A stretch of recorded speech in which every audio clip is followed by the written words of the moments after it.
As someone who has been investing for 8 years, if I was starting from scratch today, no investments, no portfolio, just a blank slate, here's exactly how I'd do it. I have made my fair share of rookie mistakes when I first started.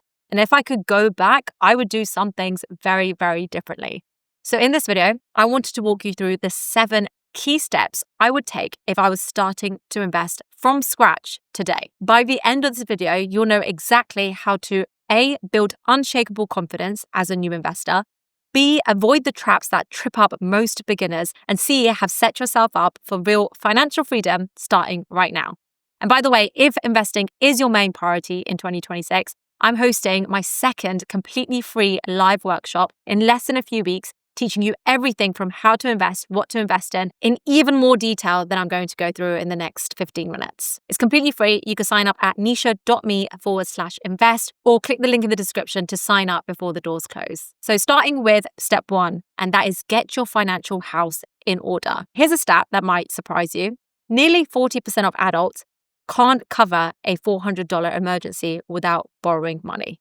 And this is the kind of thing that makes investors fail before they've even started. Because if your car breaks down or your boiler explodes or life just happens and you don't have cash set aside, you'll be forced to pull money out of your investments at potentially the worst possible time.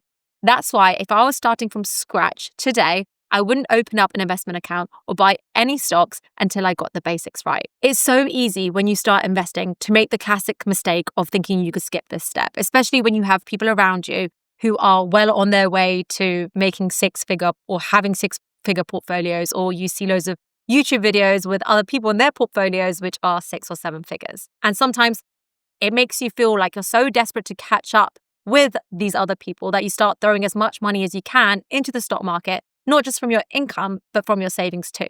And then you end up buying stocks with money you can't really afford to lose. And when you do that, if you don't really know what you're doing and the market dips, it's so easy to panic, sell too early, lose confidence, and then being at a worse place than you were to start with. So if I was investing for the first time, knowing what I know now, there are 3 things I would make sure before I even start investing. Number 1, I'll clear any high interest debt like credit cards, store cards, personal loans, because investing in the stock market when you have expensive debts is like filling a hot water bottle with a hole in it. The water is your money, the hot water bottle is your investment account, and that hole is your debts. Credit cards will often have interest rates of between 20 to 40%. Sometimes it can even be higher than that. Over the past 100 years, though, the average stock market return has been around 8 to 10% annually based on the S&P 500 market index. You probably see where I'm going with this.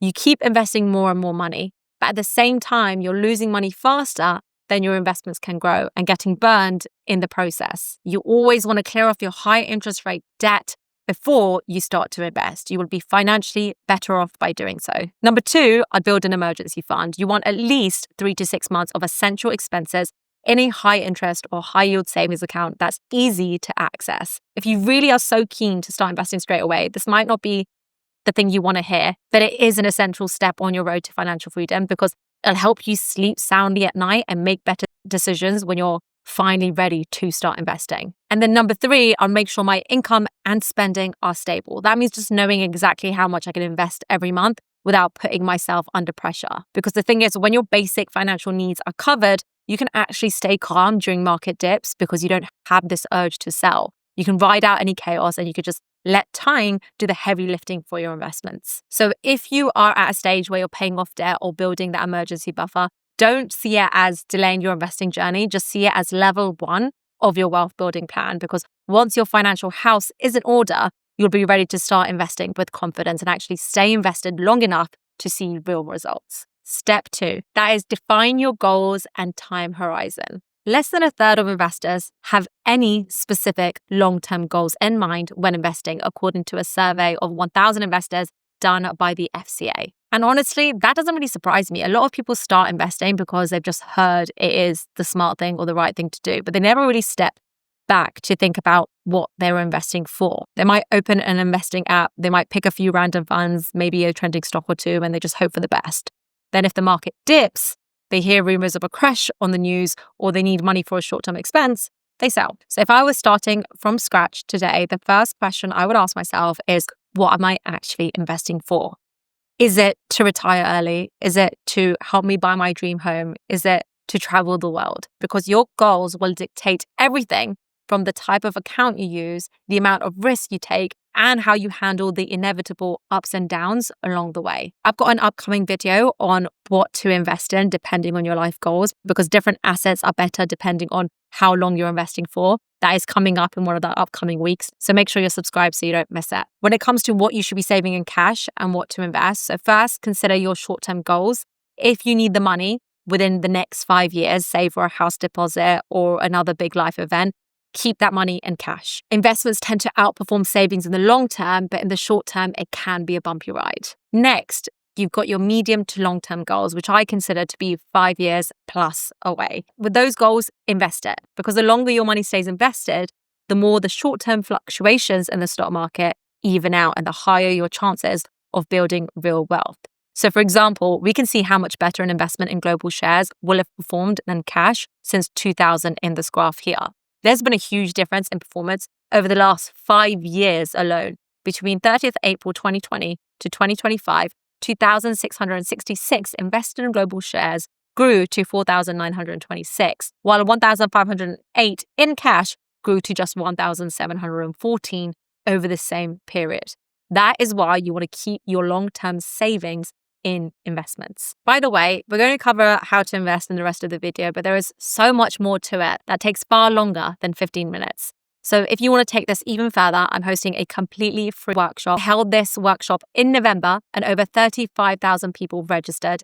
And we asked people to fill in a survey afterwards where 96% of people said they felt so much more confident about what to invest in and how to invest and actually took action after this workshop. So I'm hosting it again completely for free. You can sign up at nischa.me/invest. I'll walk you through how to invest and how to choose what to invest in, how to accelerate your investment returns over time, the single biggest mistake new investors make and how to avoid it, and also how to calculate what you need to eventually live off your investments. Again, it's 100% free. You can sign up at nischa.me/invest anytime before the doors close. Now let's get to step 3, and that is choosing an investment account. This is where most people get stuck. There are so many types of investment accounts that it is so easy to fall into analysis paralysis here. You start researching one and then another and then another, and then before you know it, you've done hours of scrolling, but you haven't actually opened up anything. And I could see why this happens, because from the outside, investing seems really, really complicated and like something you might even need a degree in. But in reality, once you've laid your financial foundations and you're clear on your goals, the next step is surprisingly simple, and that is open an investment account and put money in it. That's it. You don't need a finance degree. You don't need a job in the stock market. You just need to take that very first small step, and suddenly you're 90% there of becoming an investor. The best part is you can literally do this in minutes entirely from your phone. So which investment account should you go for? The answer, and I know you won't like this answer, but it depends on your goals and where you live. And here's what I'd do if I was starting from scratch this year. So first, if I was employed, I'd make the most of my workplace pension. Exactly how they work depends on your country, where you live, and the company that you work for. But usually you'll find that your employer will contribute to, and you'll get some sort of tax advantage. If your company is also contributing, you absolutely must utilize that. The downside, of course, is that you usually won't be able to access your money until retirement. So if you need that money sooner, then anything after the match might not be the right option for you. If you're self-employed, look for a private retirement account. With this, you'll still be able to save for retirement in a tax-efficient way, but the difference is you won't have help from an employer. Then I'd open a tax-free or a tax-advantaged investment account. Normally, when you invest and make money, say through dividends, interest, or selling something for a profit, you have to pay tax on those gains. But when you invest through a tax-advantaged account, all of that growth stays as yours. You don't have to pay any tax on the profits, which can make a huge difference over time. Exactly how these accounts work will vary depending on where you live. In the UK, this is called a stocks and shares ISA. In Canada, they have a similar option called a tax-free savings account, which is a TFSA. And if you're based somewhere else, it's worth checking whether your country has a version of this, because getting those tax benefits can really accelerate your long-term returns. Then step 4, start small, but be consistent. Here's something that people always get really surprised at. If you invest just $100 a month and earn an average annual rate of return of 8 to 10% a year. I say average because that is what the historical rate of return has been, looking at the S&P 500 for a 10 to 20 year timeline. You will have more than 140,000 after 30 years. And you will have only contributed 36,000 yourself. The rest of the money will be basically profit. That is all down to compound interest, which is basically when your investments start earning returns, and then those returns start earning their own returns. And over time, it creates this snowball effect where your money begins growing faster and faster without you lifting a finger. So to show you what that actually looks like, you can watch this video right here, which goes into a lot more detail on compounding. But to give you an overview, if you invest 100 and it grows by 8% in the first year, you'll end up with 108, meaning you've earned 8 in interest. In the second year, 108 grows by another 8%, which gives you 116.64. Your money keeps working for you without adding anything new. Repeat that process year after year, and it's amazing how quickly your wealth can snowball. The thing is, most people never get that far because they're scared of getting things wrong.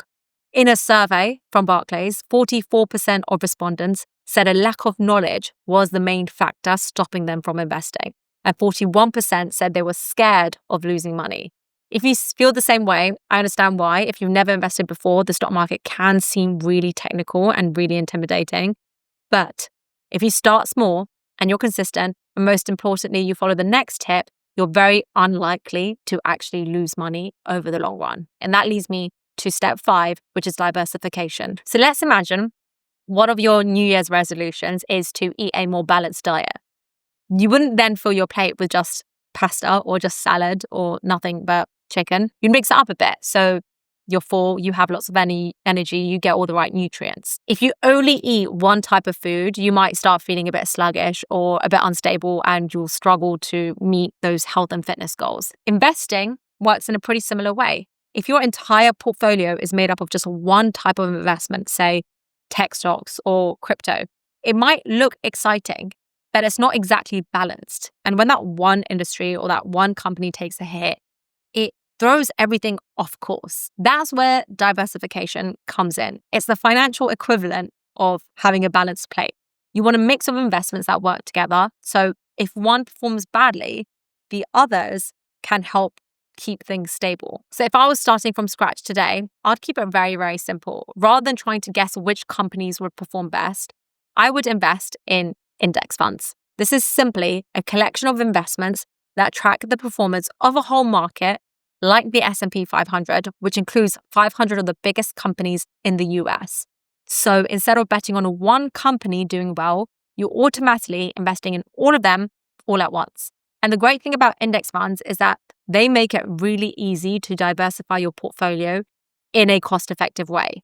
With one simple investment, you can get exposure to hundreds or even thousands of companies across different sectors like technology, healthcare, finance, energy, and more. That way, your returns aren't tied to the fate of a single stock or a single industry. You never really know which part of your portfolio will do best, but by holding a mix of assets, you don't really need to. The winners offset the losers, and over time, that balance helps you grow steadily without lying awake at night wondering whether you're going to lose all your money. Step 6, automate and simplify everything. Apparently, the secret to great investing is doing nothing.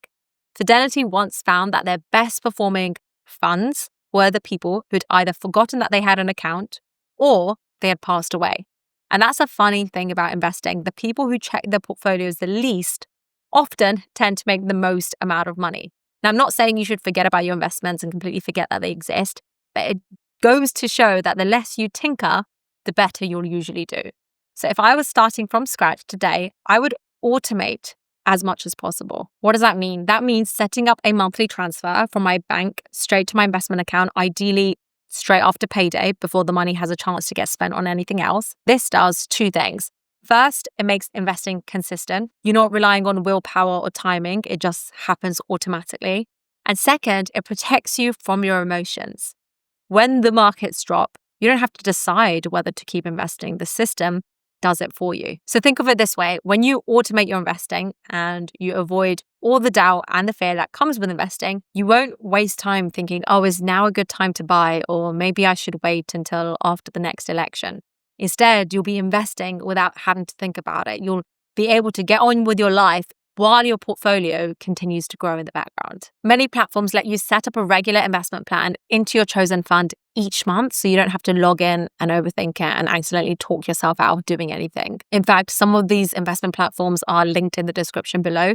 With these, simplicity wins in the long run. Some of the best investors don't spend their days analyzing charts or watching market news. They spend their time just not really thinking about it, because the goal isn't to outsmart the market, it's to build a system that keeps you investing no matter what the market's doing. And the beauty of automation is that it lets you do exactly that consistently, quietly, without any of the stress. And step 7, I would learn to stay calm when the market drops. The stock market has crashed 19 times in the past 150 years, and every single time it's recovered and gone on to reach new highs. The problem is that when it happens to you, it never really feels like that. You're not going to think about this bigger picture. You're just going to watch your balance drop and wonder if you've just made a huge mistake. This chart right here is from Morningstar, and it maps out more than a century of stock market history. The Great Depression, the dot-com bubble, the global financial crisis, even the COVID crash. Some of these declines wiped out more than half the market's value. But what's incredible is what happens after each one. The market always bounces back, often higher than ever before. It took 18 months for the market to recover from the 2021 downturn. The COVID crash took just 4 months. That's the fastest recovery in history, though it probably felt like a lifetime for new investors when they were in it. Even after the Great Depression, the worst crash ever recorded, investors who stuck with it eventually saw their portfolio recover and grow many times over. When you zoom out and you look at this chart, those terrifying red dips, they start to look like just tiny speed bumps on a long climb upwards. When you're in the moment and you're staring at a sea of red on your phone or laptop, you go into crisis mode. And when I first started investing, I used to panic every single time the markets drop. I thought I made a huge mistake just by investing. But what I learned is that the market rewards patience, not panic. And this is exactly why everything we've talked about so far matters so much. Like having an emergency fund, setting your clear goals, consistently investing, having a diversified portfolio. Those steps that we spoke about first, they give you the confidence to stay invested when everyone else is losing theirs. So if I was starting from scratch today, that is exactly how I'd do it. I'd get my financial foundation in place. I'd define my goals. I'd pick the right account. I'd start small. I'll diversify my investments, automate the process. And most importantly, I would learn to stay calm when things get messy, because you don't need a 6-figure salary or a finance degree to invest. It is, in fact, the type of thing you learn while doing it. You probably will make some mistakes along the way, but as long as you stay invested, you keep learning, and you focus on the long term, those mistakes won't define your results. If you found this video helpful, you will definitely enjoy an upcoming video that I have on the different asset classes and how they all work to define your perfect investment mix. Make sure you're subscribed so you don't miss it, and feel free to share this with anyone else who's been thinking about starting their investing journey too. And always, thank you so much for watching, and I hope to see you next week.